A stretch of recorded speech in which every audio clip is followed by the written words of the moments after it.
주께 영광 함성 돌려 천사처럼 섬기며 주의 사랑 영영토록 찬송하게 하소서.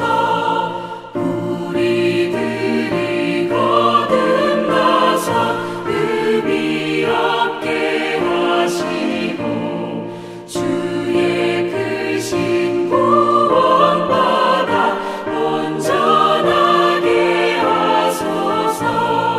영광에서 영광으로 천국까지 이르러 크신 사랑 감격하여 경배하게 하소서.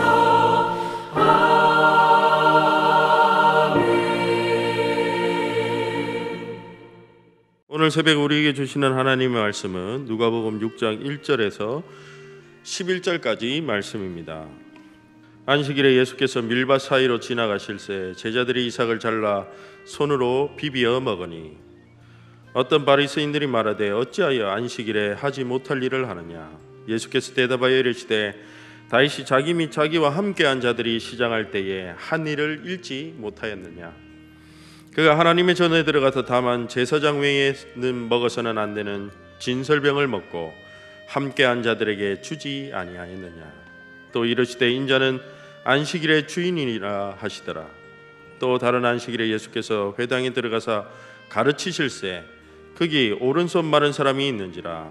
서기관과 바리새인들이 예수를 고발할 증거를 찾으려 하여 안식일에 병을 고치시는가 엿보니 예수께서 그들의 생각을 아시고 손 마른 사람에게 이르시되 일어나 한가운데 서라 하시니 그가 일어나 서거늘 예수께서 그들에게 이르시되 내가 너희에게 묻노니 안식일에 선을 행하는 것과 악을 행하는 것 생명을 구하는 것과 죽이는 것 어느 것이 옳으냐 하시며 무리를 둘러보시고 그 사람에게 이르시되 내 손을 내밀라 하시니 그가 그리하매 그 손이 회복된지라.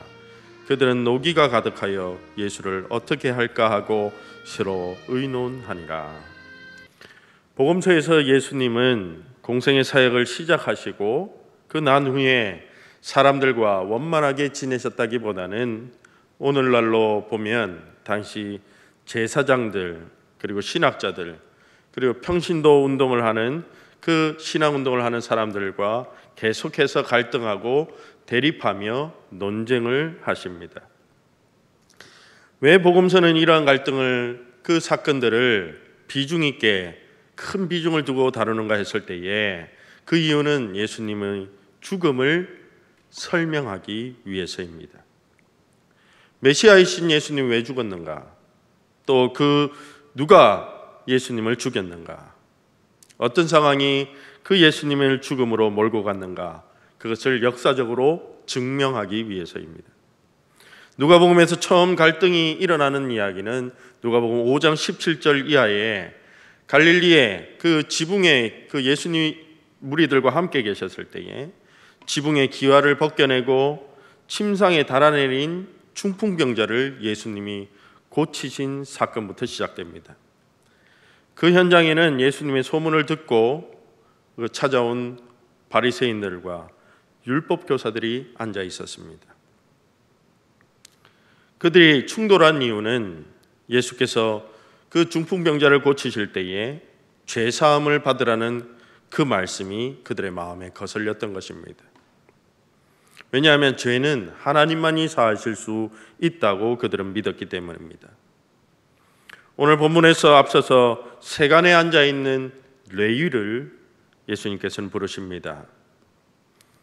그리고 그 레위가 큰 잔치를 벌이는데 그때 예수님과 제자들이 세리와 죄인들과 한 식탁에서 함께 먹고 마셨습니다. 이것은 유대인들이 보기에 정결법을 위반하는 행동이었습니다. 그들은 그것을 문제 삼았던 것입니다. 또한 오늘 그 이야기 이후에 오늘 본문은 제자들이 안식일 규정을 지키지 않은 것을 문제 삼고 있습니다. 중풍병자를 고치신 것, 그리고 세리와 죄인들과 함께 식사한 것, 또 안식일을 위반하는 이 세 가지의 갈등의 공통점은 그 세 가지 법은 당시에 그 법을 통해서 하나님의 백성이냐 아니냐 하는 그 기준을 결정하는 율법이었다는 것입니다.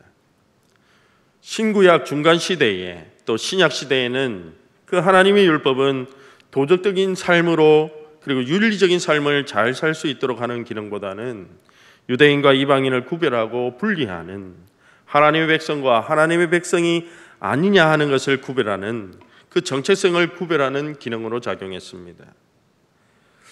먼저 그 법이 바로 우리가 잘 알고 있는 할례이고 또 안식일이고 안식일법이고 또 정결법이었습니다.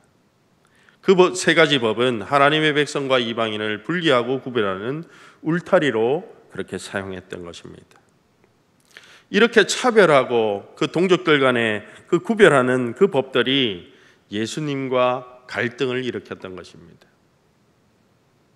오늘 본문은 하나님의 백성으로 지켜야 하는 안식일이 어떻게 예수님의 그 말씀과 행동과 부딪히게 되었는지 말씀하고 있습니다. 오늘 제자들은 1절에서 남의 밭에 들어가서 밀 이삭을 훔쳐먹은 자들처럼 그렇게 보입니다. 그래서 2절에 보시면 바리새인들이 그 일을 잘했는지 잘못했는지를 그 잘잘못을 따지고 있는 모습을 보여주고 있습니다. 그러나 구약 성경에서 율법들을 보면 가난한 사람들의 생존을 위해서 만든 규정들이 있습니다. 신명기 23장 25절은 가난한 사람이 남의 밭에 들어가서 이삭을 잘라 먹거나 포도원에 들어가서 먹을 수 있었다고 그렇게 말합니다. 그런데 거기에 들어갈 때에 그릇을 가지고 들어가거나 그래서 포도를 담거나 그리고 낫을 들고 가서 이삭을 베는 일은 도둑질이니 하지 말라고 말씀합니다. 또 추수하고 난 이후에 그 흘려버린 이삭을 줍지 말라고 말합니다. 그것은 가난한 자들이 이삭 줍기를 할 수 있도록 하라는 말씀입니다. 이렇게 율법에는 가난한 자들의 생존을 돌보기 위한 규정들이 있다는 것입니다.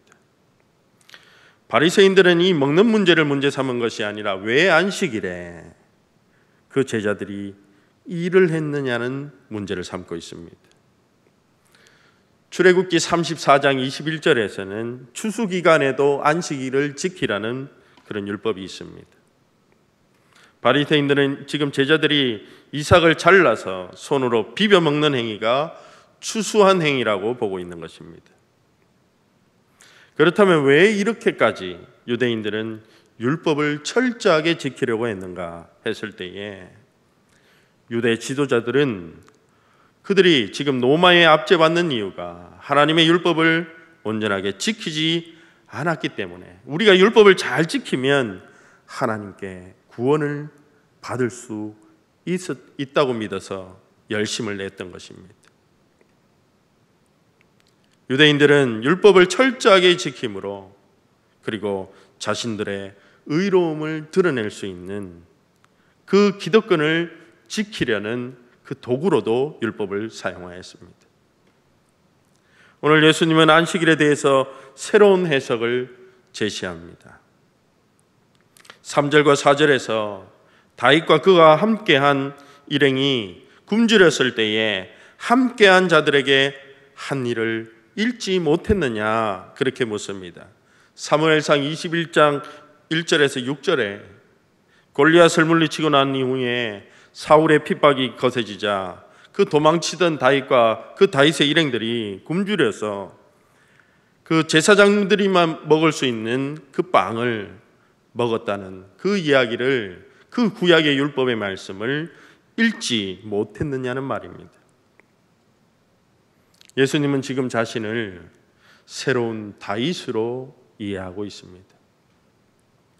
다윗은 왕으로서 자기와 함께한 자들을 돌보고 먹일 책임감이 있었기 때문에 그래서 한 일이기 때문에 구약의 율법에서 비난받지 않았다 그렇게 말하면서 그 이야기를 그 말씀을 읽지 못했느냐 하고 묻고 있는 것입니다.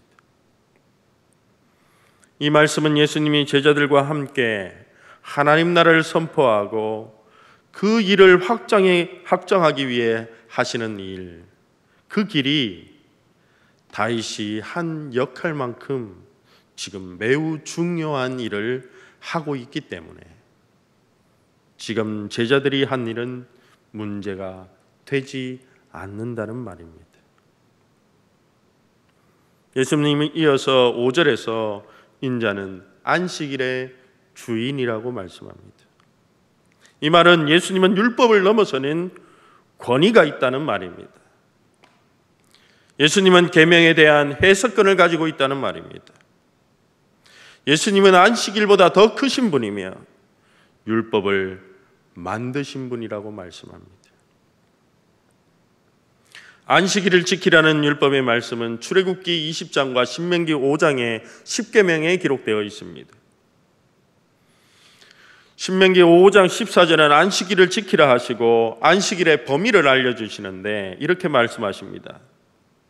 너나 내 아들이나 내 딸이나 내 남종이나 내 여종이나 내 가축이나 내 문 안에 머무는 객이라도 아무 일도 하지 말라고 범위를 알려주십니다. 내가 주인이라면 주인과 주인의 아들, 딸들은 언제나 쉴 수 있습니다. 언제든지 쉴 수 있습니다. 그러나 더 중요한 것은 내 집에서 일하는 종이나 가축들을 쉬게 하라는 것입니다. 그들을 쉬게 하지 않으면 그들은 평생 일만 하다가 그 무거운 짐 때문에 과로로 죽을 것인데 나의 혈육뿐만 아니라 종들과 가축에게까지 안식일을 보장해 주어야 한다는 말입니다. 안식일은 쉬는 날일 뿐만 아니라 적극적으로 쉬게 해주는 일을 하는 날이라는 것입니다. 예수님은 이 측면을 다시 기억하라고 말씀합니다. 신명기 5장 15절은 왜 안식일을 지키는가 했을 때에, 왜 그렇게 범위를 넓혀서 지켜야 하는가 했을 때에 너는 기억하라. 내가 애굽 땅에서 종이 되었더니 내 하나님 여호와가 강한 손과 편팔로 거기서 너를 인도하여 내었나니 그러므로 내 하나님 여호와가 내게 명령하여 안식일을 지키라 하느니라.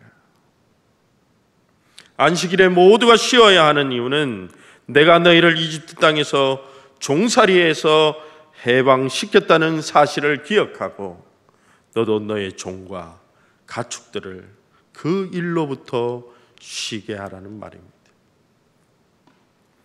출애굽기 20장 11절은 안식일을 하나님의 창조와 연결시켜서 20장 11절은 이렇게 말합니다.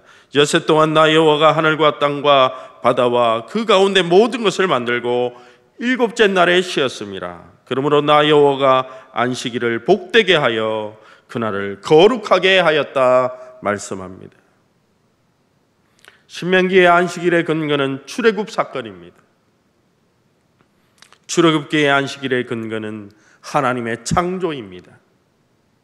하나님께서 세상 모든 만물을 만들고 일곱째 날에 쉬신 것처럼 우리도 안식일에 일손을 넣고 나의 영향력 아래에 있는 모든 사람과 가축들을 쉬게 하므로 계속 일하고 병들고 지쳐서 하나님의 창조가 일그러지게 하는 게 아니라 쉬게 함으로 안식함으로 하나님의 창조를 온전하게 하라는 하나님의 명령입니다.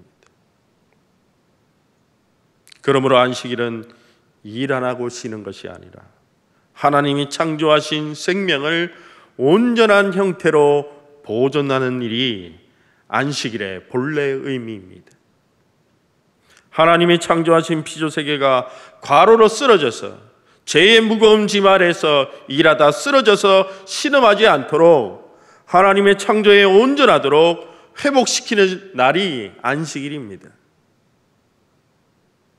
그러나 유대인 지도자들은 율법을 철저하게 지켜야 한다는 것이 강조되면서 하나님이 원래 제정하신 안식일의 목적과 정신을 잃어버렸습니다. 그러다 보니 외적인 규정만 남아서 이제 생명을 살리는 일보다 사람을 얽매이고 공경에 빠진 사람에 대해서 무관심하게 대해도 된다는 것을 정당화시켜주는 계명으로 사용했다는 것입니다. 그래서 예수님은 이 사건을 통해서 안식일의 참된 의미를 다시 일깨워주고 있는 것입니다. 6절의 안식일에 손 마른 사람을 치유한 또 다른 사건이 기록되어 있습니다. 율법에도 안식일에 대한 예외 규정이 있는데 위독한 사람이 있으면 그를 구하라는 것입니다. 그러나 손 마른 사람은 그렇게 위독한 사람이 아닙니다. 안식일이 지나도 고칠 수 있는 일입니다. 그때 서기관과 바리새인들은 예수님이 무슨 짓을 하는지를 고발할 증거를 찾기 위해서 엿보고 있었다, 그렇게 말합니다. 이 엿보고 있다는 말은 재판에 넘겨서 그를 처단하려는 증거를 수집하고 있다는 것입니다. 엿보고 있다는 것, 이것은 서기관과 바리새인들은 율법을 지켜서 생명을 얻게 하려는, 그렇게 하려고 권하는 사람이 아니라 율법을 가지고 사람을 울타리에 가두어서 고발하고 죽이려고 엿보는 율법을 반하는 사람들이라는 것입니다. 그때 예수님은 뭐라고 말하십니까? 그들의 마음과 생각을 아신다고, 그들의 마음과 생각을 통찰하신다고 말씀합니다. 예수님은 그들의 음모를 피해서 그것을 피하는 것이 아니라 8절에서 보시면 오른손 마른 사람을 일어나 회당의 한가운데 서라고 말씀합니다. 그가 순종해서 일어나 섰습니다. 그리고 예수님은 그 예수님의 행동을 엿보는 사람들에게 이렇게 말합니다. 9절에서 이렇게 질문합니다. 내가 너희에게 묻노니 안식일에 선을 행하는 것과 악을 행하는 것, 생명을 구하는 것이 옳으냐, 아니면 죽이는 것이 옳으냐, 어느 것이 옳으냐 묻고 있습니다. 그들에게 있어서 안식일은 아무것도 하지 않는 날입니다. 그런데 아이러니하게도 예수님은 무슨 일을 해야 하느냐 묻고 있습니다. 안식일은 악을 행하지 않고 선을 적극적으로 행하는 것이라고 말하고 있습니다. 그러므로 안식일의 본래의 정신은 아무것도 안 하는 것이 아니라 생명을 구원하는 일, 하나님께서 창조하신 목적을 회복하는 일을 적극적으로 해야 되는 날입니다. 하나님이 피조물을 창조하시고 인류에게 선물로 이 세상을 주셨습니다. 그 창조의 목표가 바로 안식일이라는 것입니다. 그 하나님의 창조의 능력이 예수 그리스도를 통해서 새롭게 이 땅에 지금 다시 들어왔고 새롭게 시작되었다는 말씀입니다. 그래서 죄로 신음하고 일그러진 생명을 구원하시는 일을 예수님이 하고 계시다는 말씀입니다. 10절에서 예수님은 모든 무리를 둘러보시고 그 사람들에게 이르시되 내 손을 내밀라, 그렇게 말합니다. 그가 순종하며 그 손이 회복되었습니다. 누가복음 3장 6절에서 세례 요한이 예수님을 통해서 모든 육체가 하나님의 구원하심을 보게 될 것이라고 예언했습니다. 그 말씀 그대로 예수님의 말씀에 믿음으로 순종할 때에 구원을 낳는다는 것을 모두가 보게 되었습니다. 이어서 11절 말씀에서 안식일에 예수님이 행하시는 그 선한 행위를 보고 그 율법이 성취된 것을 보고도 바리새인과 율법학자는 그 손 마른 사람들과 달리 예수님을 거부합니다. 그들은 자신의 기득권을 무너뜨리는 예수를 향해서 노기가 가득하여서 분이 나서 예수를 어떻게 할까, 어떻게 제거할까 서로 의논하기 시작했습니다. 오늘 이야기에서 왜 그러면 오른손 마른 사람의 이야기를 하고 있는가, 그 의문을 가지게 됩니다. 고대 세계에서 사람은 오른손은 일하는 손을 의미합니다. 그러므로 오른손이 마른 사람은 일할 수 없는 사람을 말합니다.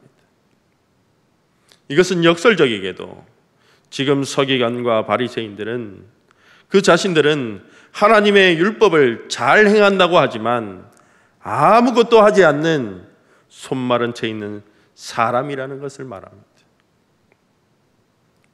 생명을 구하는 일을 하지 못하고 있는 사람이라는 의미입니다. 그들은 선을 행하고 생명을 구하는 안식일의 정신과 목표를 이루시는 예수님을 향해서 죽이려 하고 있습니다. 오히려 그들이 손 마른 사람들처럼 병들어서 안식일에 행하는 선이나 생명은 구하는 일에 대해서 아무것도 하지 못하는 무능한 사람이라는 것을 보여주는 말씀입니다.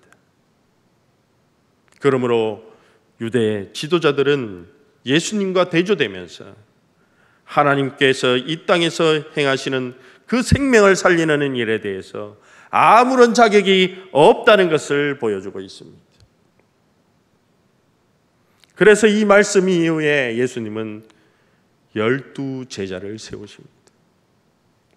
서기관과 바리새인들과 유대 지도자들이 아닌 새롭게 하나님 나라를 위해서, 하나님 나라의 생명을 전하기 위해서 제자들을 부르셨다는 것입니다. 또한 선을 행하고 생명을 살리려고 오늘 우리를 부르신 줄 믿습니다.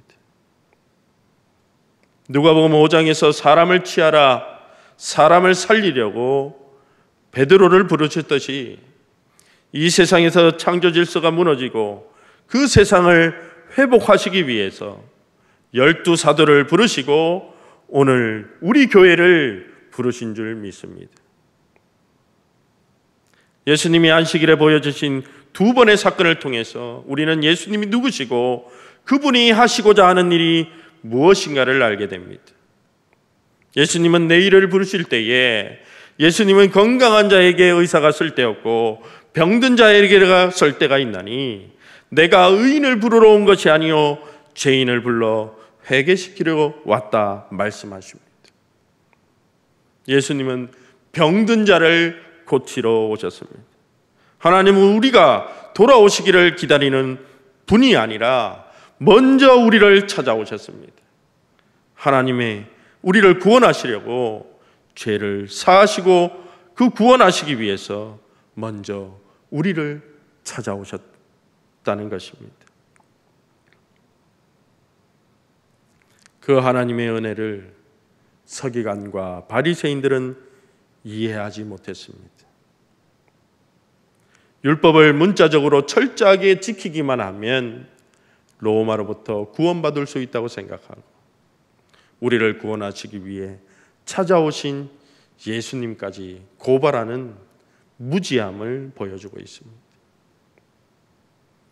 온 세상을 구원하시고 회복하는 그 하나님 나라의 그 일에 우리가 부름을 받았다는 것을 기억하기를 원합니다. 안식일은 일을 하지 않는 날이 아닙니다.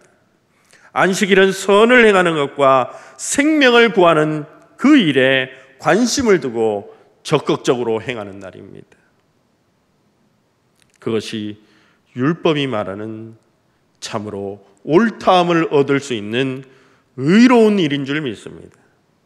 그 일이 하나님 나라의 백성으로 옳다함을 얻는 삶인 줄 믿습니다. 그 말씀과 부르심을 기억하고 그 부르심에 응답하는 삶을 사는 우리 모두가 되기를 원합니다.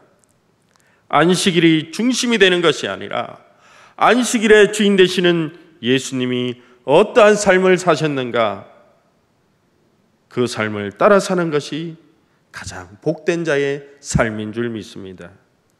그분이 맡겨주신 생명을 살리는 일에 온 힘을 다하는 모든 성도님들이 다 되시기를 원합니다. 기도하겠습니다. 사랑의 주님, 죄인을 부르셔서 회복하시고 구원하여 주심을 감사합니다. 그리고 우리에게 새로운 사명을 허락하신 주님, 주님의 부르심에 응답하는 우리가 되게 하여 주시옵소서. 선을 행하고 악을 멀리하며 생명을 살리는 그 하나님의 일에 우리가 온 힘을 다하여 헌신하게 하여 주시옵소서. 우리 가운데 가난한 자들을 힘써 돌보게 하시고 그들의 삶을 지키고 돌보는 우리가 되게 하여 주시옵소서. 하나님의 뜻이 우리의 삶 가운데 이루어지게 하시고 하나님의 뜻을 더럽히거나 하나님의 이름을 더럽히는 우리가 되지 않게 하여 주시옵소서. 하나님의 뜻이 우리의 삶에 온전하게 드러나며 생명을 살리는 일에 온전하게 헌신하는 우리 모두가 되게 하여 주시옵소서. 우리에게 날마다 하나님의 뜻을 행할 수 있는 성령 충만으로 우리를 채워 주시옵소서. 모든 것을 감사드립니다. 거룩하신 예수님의 이름으로 기도드리옵나이다. 아멘. 하늘에 계신 우리 아버지, 아버지의 이름을 거룩하게 하시며 아버지의 나라가 오게 하시며 아버지의 뜻이 하늘에서와 같이 땅에서도 이루어지게 하소서. 오늘 우리에게 일용할 양식을 주시고 우리가 우리에게 잘못한 사람을 용서하여 준 것 같이 우리 죄를 용서하여 주시고 우리를 시험에 빠지지 않게 하시고 악에서 구하소서. 나라와 권능과 영광이 영원히 아버지의 것입니다. 아멘.